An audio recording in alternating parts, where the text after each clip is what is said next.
Bandarban cantonment public school ও কলেজের একাদশ শ্রেণীর প্রিয় শিক্ষার্থীরা, তোমাদেরকে শুভেচ্ছা জানিয়ে আজকের অনলাইন ক্লাস শুরু করছি।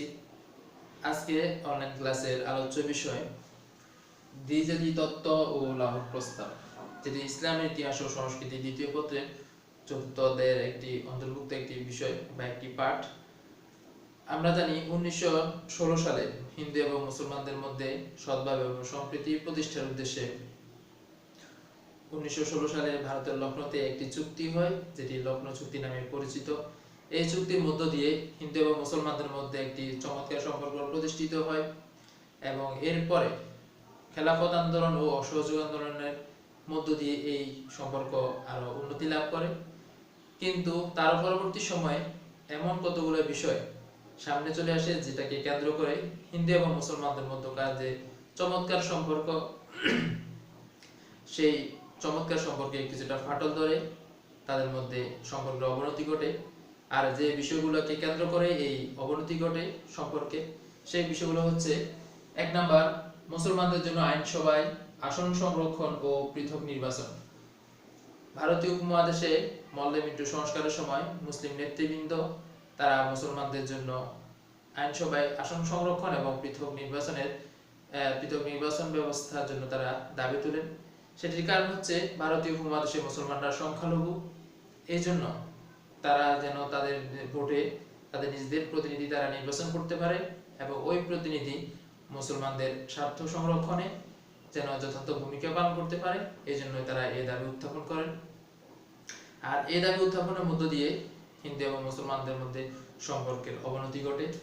দ্বিতীয়ত, সাইমন কমিশন গঠন 1927 সালে। ভারতীয় উপমহাদেশে 1919 সালে ভারত শাসন আইন অনুযায়ী পরবর্তী 10 বছরে ভারতীয় উপমহাদেশের রাজনৈতিক অগ্রগতি পর্যালোচনা করার জন্য ব্রিটিশ সরকার একটি বিধিবদ্ধ কমিশন গঠন করার কথা, কিন্তু সেটি যদি গঠিত হয় 10 বছর পরে, তাহলে সেটি হওয়ার কথা ছিল 1929 সালে। কিন্তু ব্রিটিশ সরকার তারও আগে 1927 সালে স্যার জন সাইমনের নেতৃত্বে একটি কমিশন গঠন করে, যে কমিশন ভারতের রাজনৈতিক অবস্থা এবং তৎসময়ের পরিস্থিতি পর্যালোচনা করে। তারা কতগুলো নীতিমালা, তারা কতগুলো সুপারিশ প্রণয়ন করে, যে সুপারিশগুলা কংগ্রেস এবং মুসলিম লীগ উভয়ের নিকট গ্রহণযোগ্যতা পেতে ব্যর্থ হয়। আর এই কমিশনের এই পরিপ্রেক্ষিতে 1928 সালে জওহরলাল নেহরুর নেতৃত্বে একটি কমিশন গঠিত হয়, যেটি নেহেরু কমিশন নামে পরিচিত। এই কমিশনও তারা তাদের কতগুলা সুপারিশমালা তারা প্রণয়ন করে, কিন্তু সেটা মুসলিম লীগের নিকট গ্রহণযোগ্যতা পায়নি। আর এই ঘটনার পরিপ্রেক্ষিতে 1929 সালে মোহাম্মদ আলী জিন্নাহ তিনি 14 দফা দাবি পেশ করেন। যেহেতু নেহেরু রিপোর্ট মুসলিম লীগের নিকট সার্থকতা পায়নি, গ্রহণযোগ্যতা পায়নি, তাহলে এটাই স্বাভাবিক বিষয়, জিন্নাহ 14 দফাও কংগ্রেসের নিকট গ্রহণযোগ্যতা পাবে না।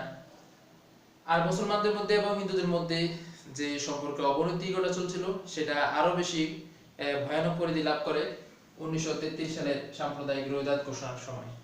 রোহিদাদ শব্দের অর্থ হচ্ছে ভাগ বাটোয়ারা। সাম্প্রদায়িক রোহিদাদ মানে হচ্ছে ভারতীয় উপমহাদেশে হিন্দু এবং মুসলমানদের সংখ্যাগরিষ্ঠের ভিত্তিতে সেখানে অঞ্চলগুলো ভাগ করা, যেটি ঘোষণা করেন ব্রিটিশ প্রধানমন্ত্রী র্যামজে ম্যাকডোনাল্ড।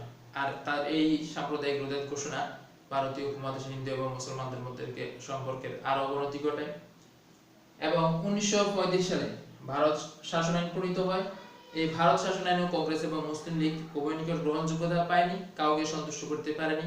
কিন্তু কাউকে সন্তুষ্ট করতে না পারলেও এই 1935 সালে ভারত শাসন আইন অনুযায়ী 1937 সালে যে প্রাদেশিক নির্বাচন অনুষ্ঠিত হয়, সেই প্রাদেশিক নির্বাচনে কংগ্রেস এবং মুসলিম লীগ উভয়ে তারা প্রতিদ্বন্দ্বিতা করে।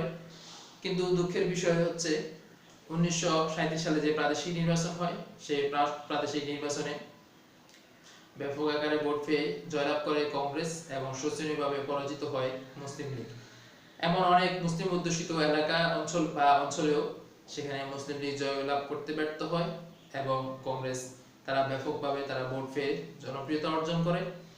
তখন মুসলিম লীগ এই কংগ্রেসকে তাদেরকে কোয়ালিশন সরকার গঠন করার প্রস্তাব দেয়, কিন্তু কংগ্রেস সেটি প্রত্যাখ্যান করে অনেক জায়গায় তারা নিজেরা এককভাবে সরকার গঠন করে এবং অনেক জায়গায় তারা অন্য দলের সাথে কোয়ালিশন সরকার গঠন করে।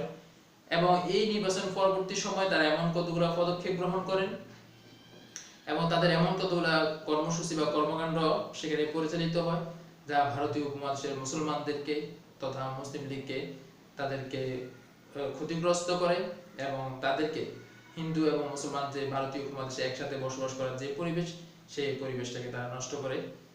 সেই পদক্ষেপগুলো হচ্ছে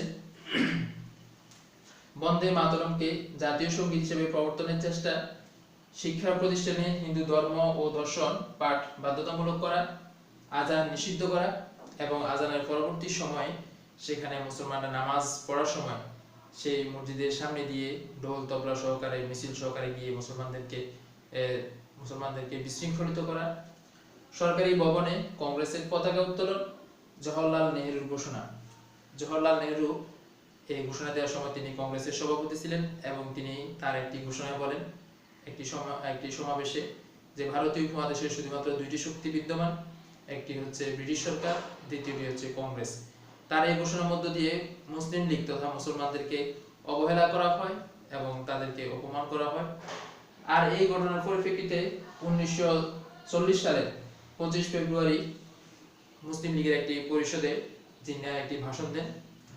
তিনি সেখানে ঘোষণা করেন ব্রিটিশ সরকার ভারতীয় উপমহাদেশকে তথা ভারতকে শাসন করতে চায়, আর অপরদিকে মিস্টার গান্ধী তিনি ভারতকে এবং মুসলমানদেরকে তিনি শাসন করতে চান, কিন্তু আমরা মুসলমানরা ব্রিটিশকে এবং কংগ্রেসকে শাসন পরিচালনা করার জন্য সেই সুযোগ দিব না। তার এই ঘোষণার মধ্য দিয়ে হিন্দু এবং মুসলমানদের মধ্যে সম্পর্কের আরো অবনতি ঘটে এবং মোহাম্মদ আলী জিন্নাহ তিনি ভারতীয় উপমহাদেশে মুসলমানদেরকে একটি স্বতন্ত্র জাতি হিসেবে স্বীকৃতি দেওয়ার জন্য তিনি অনেক জায়গায় তিনি দাবি বা উত্থাপন করেন, কিন্তু কখনো মুসলমানদের জন্য একটি পৃথক আবাসভূমি তথা পৃথক রাষ্ট্র ঘোষণা করার পৃথক রাষ্ট্র ব্যবস্থা প্রতিষ্ঠা করার জন্য তিনি কখনো দাবি উত্থাপন করেননি।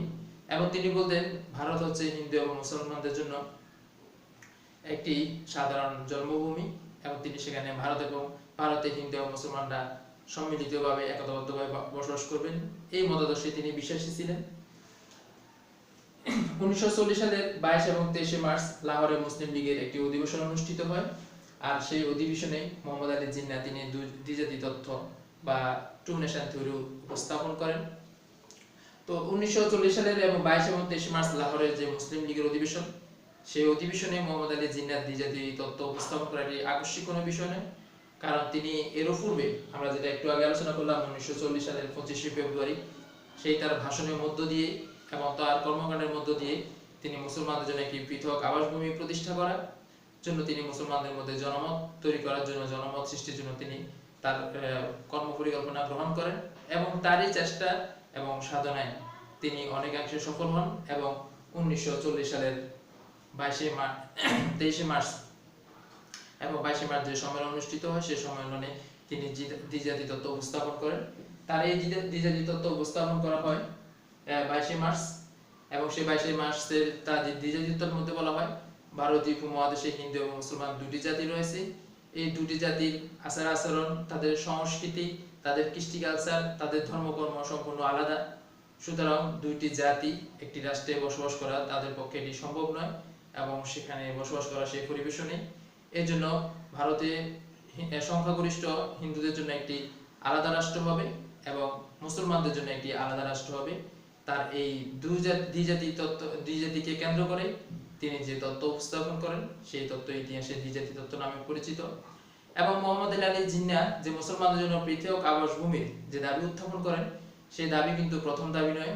1930 সালে পাকিস্তানের জাতীয় কবি আল্লামা ইকবাল তিনি মুসলমানদের জন্য ভারতের উত্তর পশ্চিমে যে সংখ্যাগরিষ্ঠ এলাকা আছে সেটাকে কেন্দ্র করে একটি মুসলিম রাষ্ট্র গঠনের তিনি দাবি উত্থাপন করেন এবং 1933 সালে পাঞ্জাব প্রদেশের কেমব্রিজ বিশ্ববিদ্যালয়ের ছাত্র চৌধুরী রহমত আলী তার এক লেখায় তিনিও মুসলমানদের জন্য পাকিস্তান নামক একটি আলাদা রাষ্ট্র গঠনের জন্য তিনি দাবি উত্থাপন করেন, কিন্তু ওই সময় এগুলো অতটা জনপ্রিয়তা অর্জন করেনি।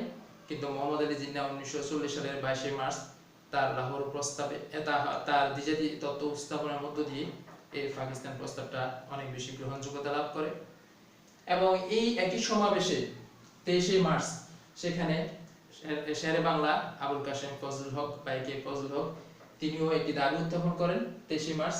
শেরে বাংলাকে শেরে বাংলা উপাধি দেওয়া হয় 1940 সালের 22 মার্চ। আর 23 মার্চ তিনিও একটি দাবি উত্থাপন করেন। তার সেই দাবিটা যেহেতু লাহোরে উত্থাপন করা হয় মুসলিম লীগের অধিবেশনে, এজন্য এটি লাহোর প্রস্তাব নামে আমাদের নিকট পরিচিত। তিনি সেখানে কতগুলো দাবি উত্থাপন করেন। তার সেই দাবির মধ্যে এক নম্বর হচ্ছে ভারতের উত্তর পশ্চিম ও পূর্বাঞ্চলের মুসলিম সংখ্যাগরিষ্ঠ অঞ্চলসমূহ নিয়ে একাধিক স্বাধীন রাষ্ট্র গঠন করতে হবে। এখানে একটি বিষয় খুবই লক্ষণীয়, তিনি তার দাবির মধ্যে বলেছেন, তার দাবি উত্থাপন সময় বলেছেন তিনি একাধিক স্বাধীন রাষ্ট্র গঠন করতে হবে। 2 নম্বর তিনি বলছেন স্বাধীন রাষ্ট্রসমূহের প্রদেশগুলো হবে স্বশাসিত ও সার্বভৌম। 3 নম্বর সর্বক্ষেত্রে সংবিধানে সংখ্যালঘুদের পর্যাপ্ত রক্ষা কবচের ব্যবস্থা রাখতে হবে। এবং এই যে শেরে বাংলা একে ফজলুল হক তিনি যে লাহোর প্রস্তাব উত্থাপন করেন, সেই লাহোর প্রস্তাবটাকে সমর্থন করেন তৎকালীন সময় মুসলিম লীগ নেতা চৌধুরী খালিকুজ্জামান। এবং 1940 সালের 24 মার্চ সর্বসম্মতিক্রমে এই লাহোর প্রস্তাব উত্থাপিত হয়, লাহোর প্রস্তাব গৃহীত হয়। এবং এই লাহোর প্রস্তাব গৃহীত হওয়ার পরবর্তীতে মুসলিম নেতৃবৃন্দ তারা মুসলমানদের জন্য একটি পৃথক আবাসভূমি গঠন করার জন্য, প্রতিষ্ঠা করার জন্য তারা তাদের কর্মসূচি ঘোষণা করেন। কিন্তু মুসলমান নেতৃবৃন্দ যারা ছিলেন, বিশেষ করে পূর্বাঞ্চলের যে সকল মুসলিম নেতৃবৃন্দ ছিলেন, তারা কিন্তু একাধিক রাষ্ট্র মুসলমানরা সংখ্যাগরিষ্ঠ যে সকল এলাকায়, সেই সকল এলাকাগুলোকে নিয়ে একাধিক রাষ্ট্র গঠন করার জন্য তারা তাদের কর্মসূচি ঘোষণা করেন, তাদের কর্মকাণ্ড পরিচালিত হয়। আর এই লাহোর প্রস্তাবকে কংগ্রেস নেতৃবৃন্দ এবং হিন্দু নেতৃবৃন্দ এবং তাদের সমর্থক যে সকল পত্রপত্রিকা ছিল, সেগুলো লাহোর প্রস্তাব বলে কটাক্ষ করেন এবং যেটাকে পাকিস্তান প্রস্তাব বলে কটাক্ষ করেন এবং নানা ধরনের সমালোচনা করেন।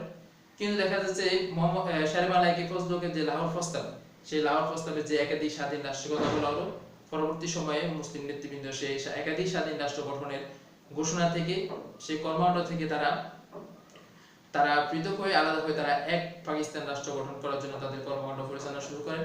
এবং বিভিন্ন জায়গায় সেখানে একাধিক রাষ্ট্র তথা স্টেটস যে শব্দটা, এই শব্দ নিয়ে কিন্তু কোথাও কোনো আলোচনা হয়নি, সেটাকে সাধারণভাবেই তারা আলোচনা চালিয়ে যাচ্ছেন এবং এক পাকিস্তান রাষ্ট্র গঠন করার জন্য তারা প্রচেষ্টা অব্যাহত রাখছেন।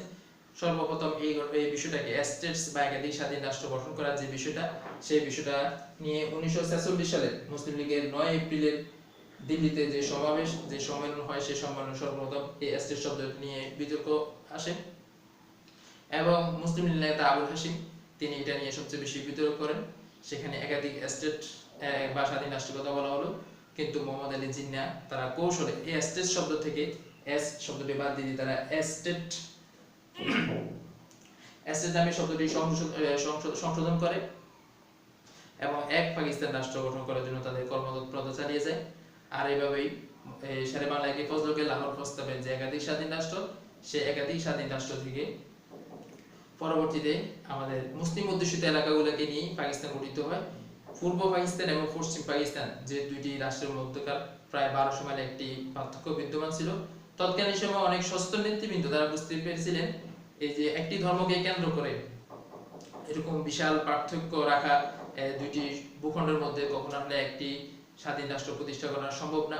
এটা নিয়ে তাদের মধ্যে একটি চিন্তা চেতনা, একটি মনোভাব ছিল, কিন্তু যদিও সেটা তখন গুরুত্ব পায়নি। আর যখন মোহাম্মদ আলী জিন্নাহ তার দ্বিজাতি তত্ত্ব উপস্থাপন করেন এবং শেরে বাংলা একে ফজলুল লাহোর প্রস্তাব উত্থাপন করেন, তখন গান্ধীজি তিনি বলেন যে ভারতীয় উপমহাদেশ আমাদের নিকট মায়ের মতো, এটাকে বিভক্ত করা, এটাকে আলাদা করা এটা হবে পাপ কাজ। আর জওহরলাল নেহরু তিনি বলেন যে এটি একটি অবান্তর প্রশ্ন, একটি অবান্তর চিন্তাধারা যে ভারতীয় উপমহাদেশটা আলাদা হয়ে মুসলমানদের জন্য একটি পৃথক আবাসভূমি হবে এবং হিন্দুদের জন্য একটি পৃথক আবাসভূমি হবে। এটাকে কেন্দ্র করে পরবর্তী সময় ব্রিটিশ সরকার প্রথম দিকে মুসলমানদের বা মুসলিম লীগের এই দাবির প্রতি তারা কর্ণপাত করেনি, কিন্তু পরবর্তী সময়ে ভারতীয় উপমহাদেশে হিন্দু এবং মুসলমানদের মধ্যকার নানা ধরনের সাংবিধানিক জটিলতা, রাজনৈতিক মত পার্থক্য এবং নানা ধরনের দাঙ্গা হাঙ্গামা সহকারে তাদের মধ্যকার যে সমস্যা, সেই সমস্যা নিরসনে তারা পরবর্তী সময়ে এই দাবির প্রতি তারা গুরুত্ব আরোপ করেন এবং 1947 সালে ভারতীয় উপমহাদেশ পৃথক হয়ে 1947 সালে 14 আগস্ট পাকিস্তান নামে একটি রাষ্ট্র প্রতিষ্ঠিত হয়। আর যেহেতু আমাদের এই পূর্ব বাংলা বা পূর্ব পাকিস্তান মুসলিম অধ্যুষিত ছিল, সেহেতু এই পূর্ব বাংলা বা পূর্ব পাকিস্তান সেটি পাকিস্তান রাষ্ট্রে অন্তর্ভুক্ত হয়। আর বাকি যে এলাকা 1947 সালের 15 আগস্ট সেটি নিয়ে নামক একটি স্বাধীন রাষ্ট্র গঠিত হয়। এভাবে এই দ্বিজাতি তত্ত্বের মাধ্যমে 1947 সালে ভারতীয় উপমহাদেশ দুই ভাগে বিভক্ত হয়ে যায়। পরবর্তী সময়ে যে একাধিক স্বাধীন রাষ্ট্রের যে গুরুত্ব, সেই গুরুত্বটা আমরা পরবর্তী যে ঘটনা প্রবাহ, সেই ঘটনা প্রবাহের মধ্যে আমরা বুঝতে পারবো। যে সুপ্রিয় শিক্ষার্থীরা, তোমরা এখান থেকে যে প্রশ্নটি ভালোভাবে পড়ে নেবে, সেটি হচ্ছে লাহোর প্রস্তাবের মধ্যে স্বাধীন বাংলাদেশ প্রতিষ্ঠার বীজ নিহিত, কথাটি বিশ্লেষণ করো। সুপ্রিয় শিক্ষার্থীরা, তোমাদের সবাইকে আবারও শুভেচ্ছা জানিয়ে আজকের অনলাইন ক্লাস এখানে শেষ করছি। সবাই সুস্থ থাকবে, ভালো থাকবে। আল্লাহ হাফেজ।